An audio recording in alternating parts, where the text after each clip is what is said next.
Согласно последните податоци на Евростат, Македонија денес е предпоследна во Европа по висина на минимална плата, а зад нас е само Албанија. Евростат не лаже, но владата, предводена од ВМРО-ДПМН, лаже. Лаже кога вели дека се грижи.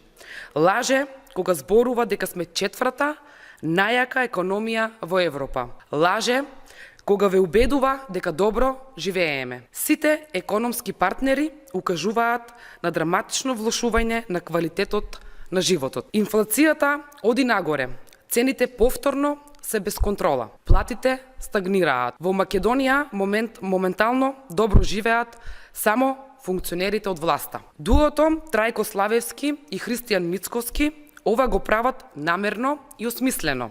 Целта е јасна: да се држат граѓаните во независност, да се држат платите на минимум додека тие ги спроведуваат своите криминални проекти и задолжувања. Христијан Мицковски и Трајко Славевски ќе останат запаметени не како реформатори, туку како луѓе што ја згазија економската надеж на оваа земја, како политичари што ја заборавија работничката рака, а при тоа знаеме дека таа работничка рака ја води оваа држава.